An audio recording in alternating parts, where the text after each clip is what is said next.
হয়ে যায়, আল্লাহর কাছে তার কোনো জিম্মাদারি নাই, আল্লাহর কাছে তার কোনো হিসাব জান্নাতের জন্য নাই। ওই বান্দা বান্দির জন্য শুধু আযাব আর আযাব। ওই আযাব আল্লাহ পাকের নিয়ামত প্রাপ্তদের মধ্যে আযাব থেকে রক্ষা করবার জন্য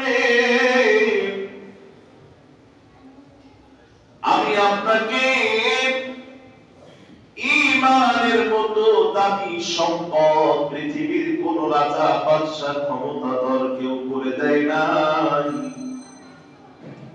ঈমান আমাদের সবাইকে নসিব করেছেন একজন, আওয়াজ করে বলেন তিনি কে? মুসলমান ইমানদার ভাইরা আমার, ঈমানের পরে মানুষের সুস্থতা দরকার, শারীরিক সক্ষমতা দরকার, শারীরিক শক্তি দরকার। এই শারীরিক সক্ষমতাকে মানুষ যখন নিয়ামতকে পাওয়ার পরে এই নিয়ামতগুলির সঠিক প্রয়োগ করবে, সঠিক ব্যবহার করবে, এই নিয়ামতের ভিতরে আরো বরকত এবং রহমত নাযিল করে দিবেন কে? মুসলমান ইমানদার ভাইরা আমার, নিয়ামতের কতগুলি স্তর আছে। ওই নিয়ামত সমূহের মধ্যে আল্লাহ পাক বলছেন, বান্দা বান্দি শুধু তোমাদের যে ঈমানদার যারা মুমিন, যারা ঈমানদার, যারা মুমিন, যারা মুসলমান, যারা আল্লাহ পাকের খাঁটি গোলাম, যারা আল্লাহ পাক এই রজব মাসের ভিতরে আল্লাহর যে কুদরতের অপরিসীম এবং অনন্ত অসংখ্য নিয়ামত সমূহ আল্লাহ পাক যেটা পৃথিবীর আসমানে, জমিনে এবং সব জায়গায় থেকে রেখে দিয়েছেন, ওই নিয়ামত সমূহ দেখানোর জন্য হাবিবে কিবরিয়া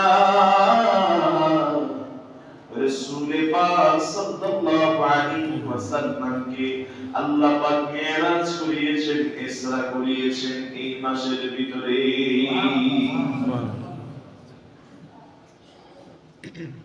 এজন্য পবিত্র কোরআন কারীমের 15 নম্বর প্রথম সূরা, সূরাটির নাম হলো সূরা বনী ইসরাঈল। এই সূরাটার ভিতরে আল্লাহ পাক প্রথমেই বলছেন সুবহান, সমস্ত অপবিত্রতার থেকে, সমস্ত খারাপের থেকে, সমস্ত দোষ ত্রুটি আইব থেকে সব সময় একজন মুক্ত, আওয়াজ করে বলেন তিনি কে? এজন্য আল্লাহ পাক প্রথম শব্দটা সুবহান,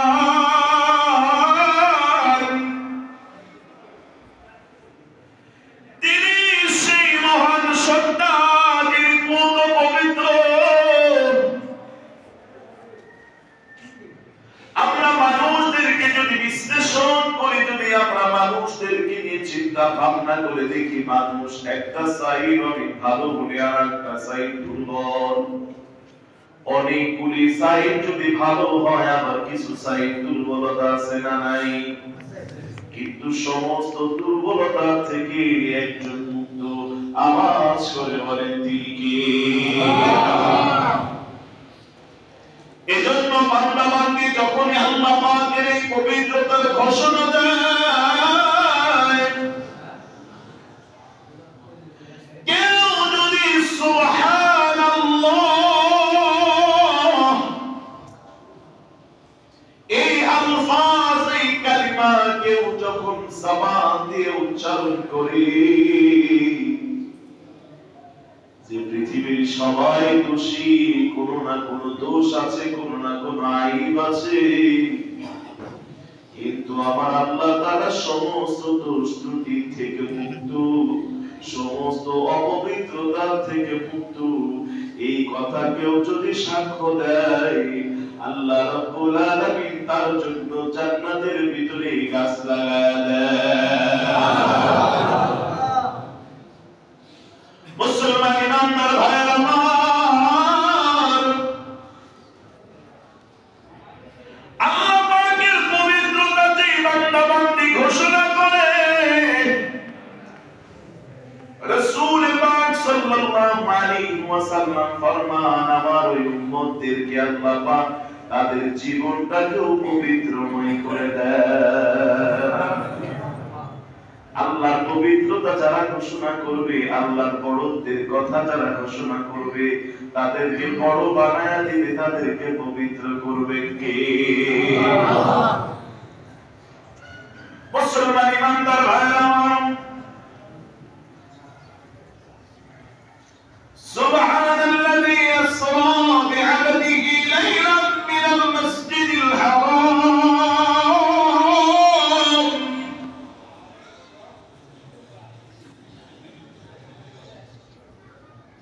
আল্লাহ পাক রব্বুল আলামিন তার বান্দাকে, আবদিহি তার বান্দাকে,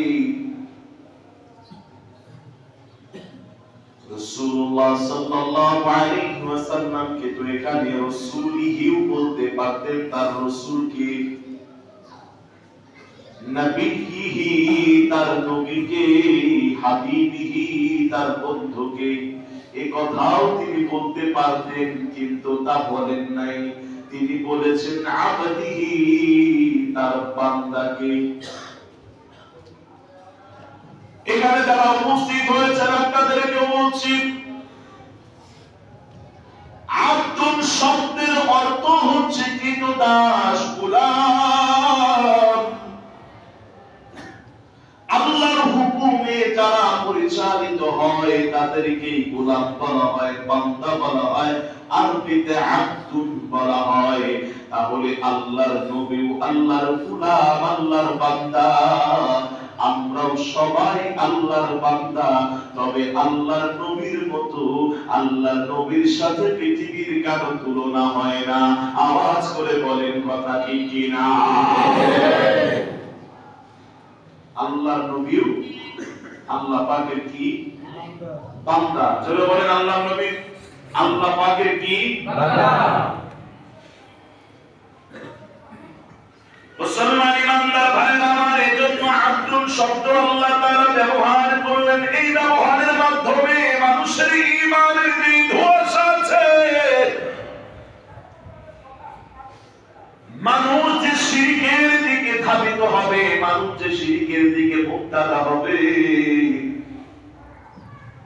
মানুষ শিরিক থেকে যেন মুক্ত হতে পারে, শিরিক থেকে যেন তারা বিরত থাকতে পারে, এজন্যই আল্লাহ পাক আব্দুল শব্দের দ্বারা সমস্ত মুশরিকদের জবাব দিয়েছেন। জোরে বলেন আল্লাহু আকবার। সুবহানাল্লাযী আসরা বি'আবদিহি লাইলান মিনাল মাসজিদিল হারাম,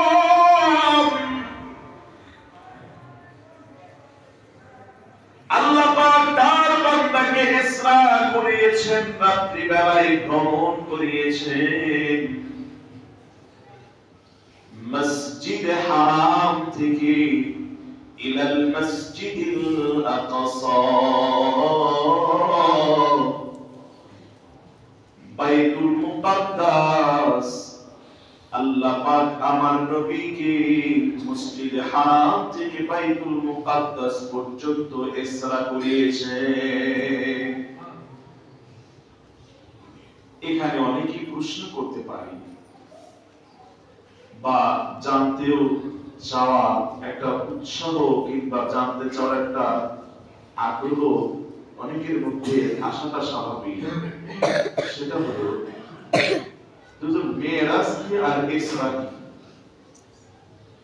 সবাই তো বলি যে নবীজি এই মাসে মেরাজ করেছে, কিন্তু আল্লাহ এখানে বলতেছেন সুবহানাল্লাযী আসরা তার মানে রাসূলুল্লাহ সাল্লাল্লাহু আলাইহি ওয়াসাল্লামকে ইসরা করিয়েছে, সফর করিয়েছে। কোথা থেকে?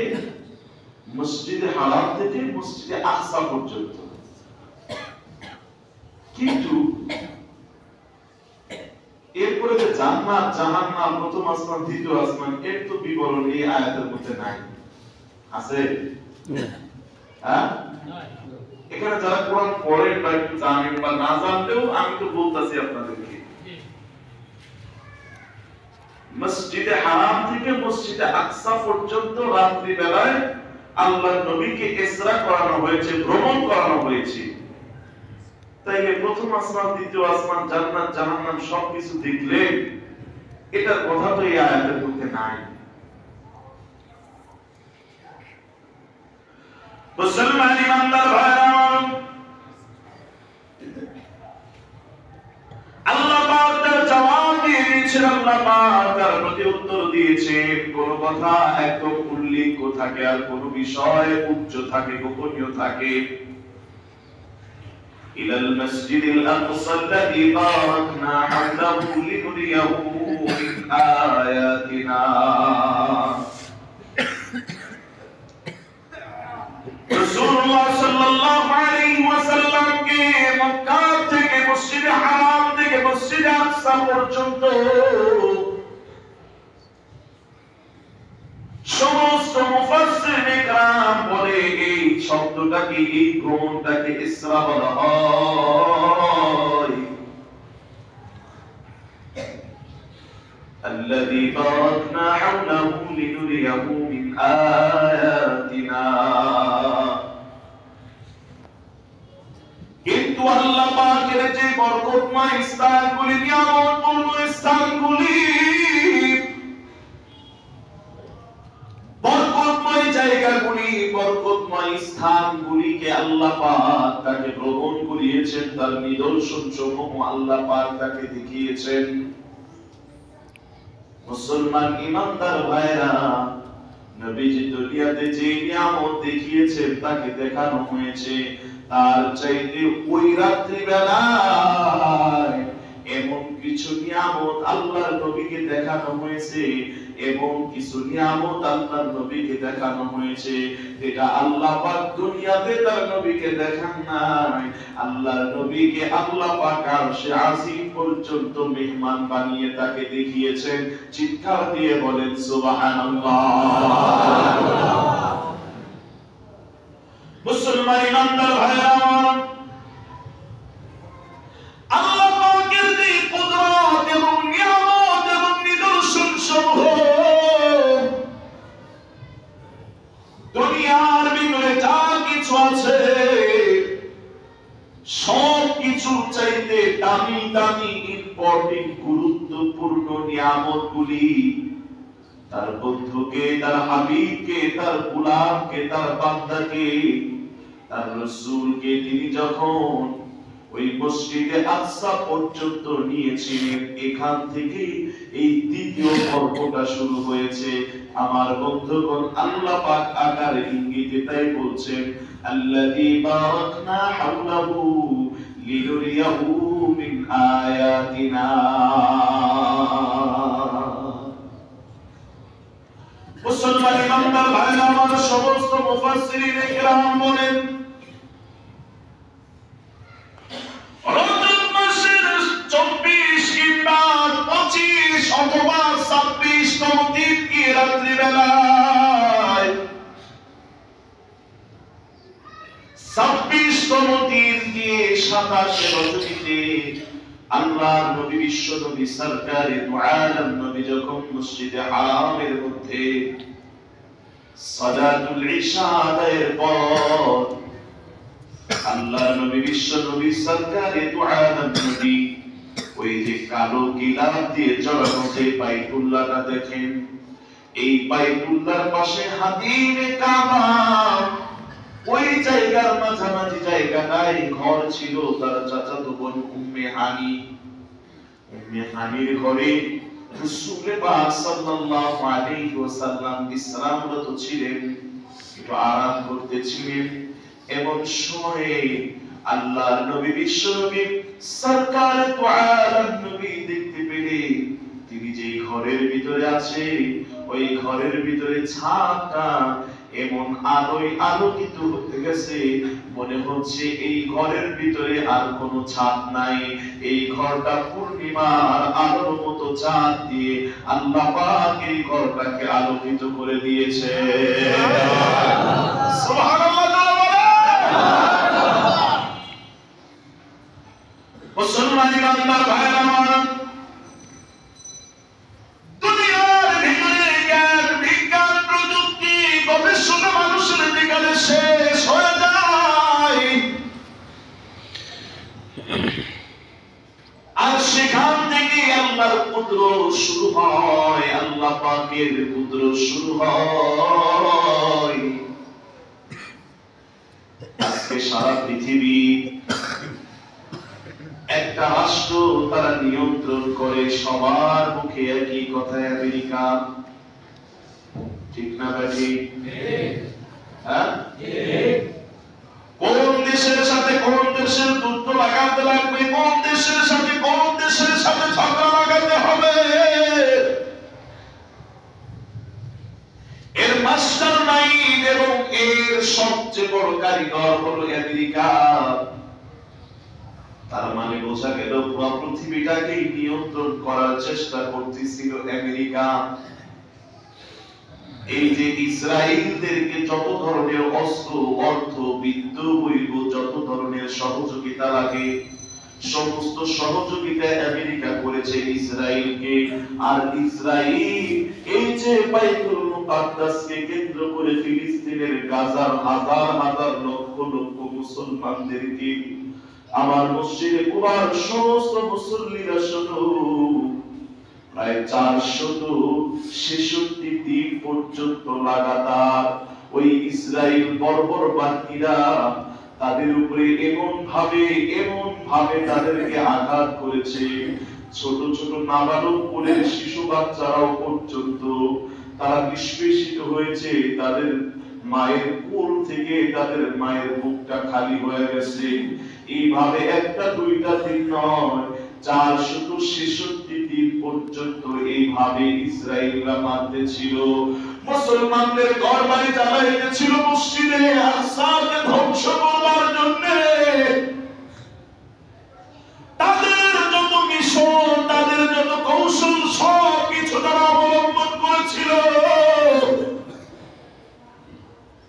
আমি তো তাই তো মাঝে মাঝে আপনাদেরকে নিয়ে বলতাম, আপনাদের সাথে বলতাম, মসজিদে আকসায় নামাজ পড়তে গেলে কোন সন্তান জীবিত ফিরে ঘরে আসতে পারবে এমন নিশ্চয়তা নাই।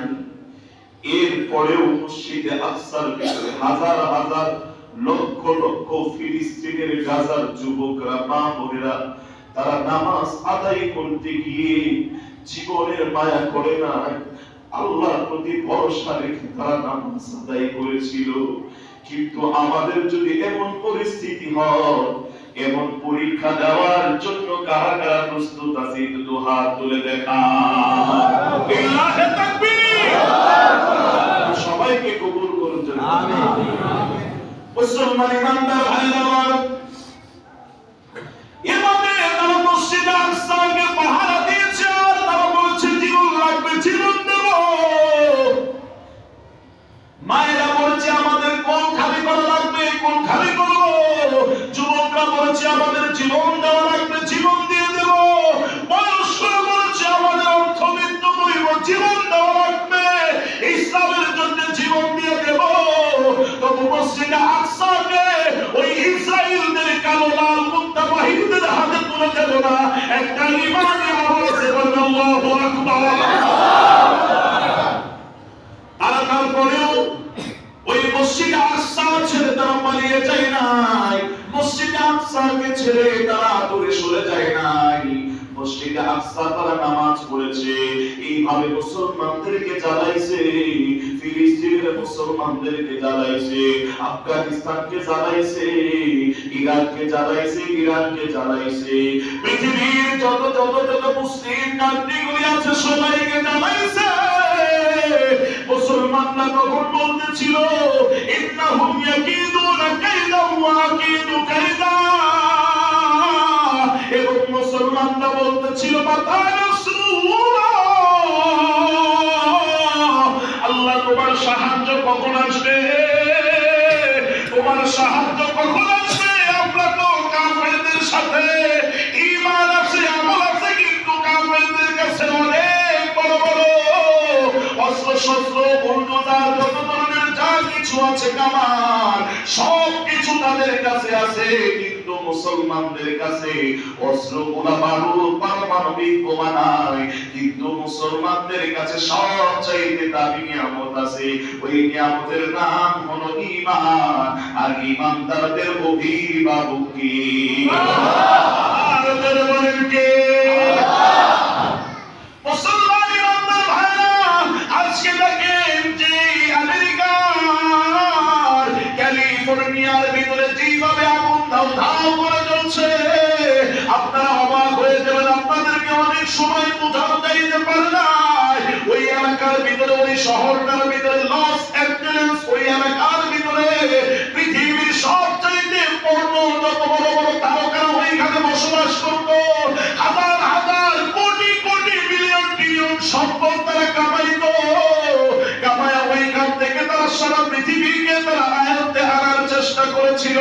কিন্তু আজকে দেখেন আল্লাহ পাক ওই ক্যালিফোর্নিয়াকে এমন ভাবে জ্বালাইতেছে, এমন ভাবে জ্বালাইতেছে, আমেরিকার গবেষকরা বলছে আমেরিকার কয়েকশো হাজার বিলিয়ন কোটি টাকা অলরেডি ক্ষতিগ্রস্ত হয়েছে। এটা দুনিয়ার কোন মুসলিম কান্ট্রি আগুন লাগাই নাই, দুনিয়ার কোন বড় শক্তি তাদের বিরুদ্ধে যুদ্ধ ঘোষণা করে নাই। এই আগুনটা আল্লাহ পাক আবাবিল পাখির মাধ্যমে আমার মুসলমানদের পক্ষে পাঠায় দিয়েছেন। তারা বলেন আল্লাহু আকবার। হে মুসলমান, হতাশ হও না, হে মুসলমান নিরাশ হও কেন? আমাদের হতাশ হওয়ার কোনো সুযোগ নাই, আমাদের নিরাশ হওয়ার কোনো সুযোগ নাই, আমাদের পিছু হটবার কোনো সুযোগ নাই। মুসলমানরা বললে শহীদ, বাঁচলে গাজী, আর মুসলমানদের সাথে আছে কে? জাস্টিস মুফতি তাকি উসমানী সাহেব, পাকিস্তানের বিচারপতি, একজন নন্দিত আলেম, তিনি বলেছেন अमेरिका सुपर पावर नहीं है, अमेरिका सुपर पावर नहीं है, सुपर पावर वही है जो अल्लाह की हम सब गुलाम है। आवाज করে বলেন কথা ঠিক কি না? বলেন আমেরিকা আমাদের কাছে সুপার পাওয়ার নয়, আমেরিকা আমাদের কাছে বড় শক্তিশালী রাষ্ট্র নয়, আমেরিকা আমাদের কাছে সুপার পাওয়ার নয়। সমস্ত মুমিন ঈমানদারদের সুপার পাওয়ার হচ্ছে একজন। আওয়াজ করে বলেন তিনি কে? হে আমার মুসলমান ঈমানদার ভাইরা, ওই যে ফিলিস্তিনের গাজার মুসলমান ছোট ছোট চিত্র বাচ্চাদেরকে জ্বালাইছে, শুধু তাই নয়, প্রত্যেকটা মুসলিম কান্ট্রিকে এইভাবে জ্বালায়া জ্বালায়া অসংখ্য লক্ষ লক্ষ মুসলমানদেরকে মারছে। আজকে তারা কেমন অসহায় হয়ে গেছে, ওই আমেরিকার ভিতরে তারা এমন অসহায় হয়ে গেছে, তারা এক একজন দিক বেদিক ছুটাছুটি করছে, বিভিন্ন রাষ্ট্রের কাছে তারা অলরেডি আশ্রয় চাওয়ার জন্য আবেদন করতেছে। এবং কে কার বাড়ি ঘর, কে কার ধন সম্পদ, কে কার লকারে লক্ষ লক্ষ বিলিয়ন বিলিয়ন সম্পদ, কে কোথায় ধরবে, জীবন বাঁচানোর জন্য দৌড়াইতেছে। এটা মুসলমানদের পরিস্থিতি আমেরিকা করেছিল। এবার আমার আল্লাহ আমেরিকারে দেখায় দিল, দেখ ওয়ামাকারু ওয়ামাকারাল্লাহ ওয়াল্লাহু খায়রুল মাকিরিন। জোরে আল্লাহু আকবার। মুসলমান ইমানদার ভাইরা আমার, এজন্য আমরা যদি আল্লাহর খালি গোলাম হতে পারি, আল্লাহর দুনিয়াতে কৃষ্ণ বান্দা হতে পারি, আল্লাহর প্রতি ভরসা করতে পারি, মুসলমানদের কোনো চিন্তা নাই, মুসলমানদের কোনো চিন্তা নাই। কিন্তু মুসলমানদের যে গুণগুলি আনা দরকার, যে আলোচনা করতেছিলাম, হযরতে রাসূল আকরাম সাল্লাল্লাহু আলাইহি ওয়াসাল্লাম উম্মে হানির ঘরে হাতিমে কাবার পাশে তিনি যখন শুয়েছিলেন, এমন সময় দেখতে পান ছাদটাকে যেন খুলে দিয়েছে। আমার মুসলমান ইমানদার গোল হয়ে কেমন যেন নূর দ্বারা ওই ঘরটা আলোকিত হয়ে গেছে। আলোর কারণে রাসূল মাকবুল সাল্লাল্লাহু আলাইহি ওয়াসাল্লামের চেহারাটা ঘুমটা ভেঙে গেছে। তাকায় দেখে যে ছাদ তো চারপাশে ঠিক আছে, কিন্তু মাঝখান দিয়ে ফোঁটা, আর ওই জায়গা থেকে দূরের তাচার দিয়ে আলো দ্বারা ঘরটা আলোকিত হয়ে গেছে। আল্লাহর নবী তখন বলে, আজকে মনে হচ্ছে একটা আশ্চর্য ঘটনা ঘটে যাবে আমার জীবনের সাথে। ইমানি আওয়াজে বলেন আল্লাহু আকবার।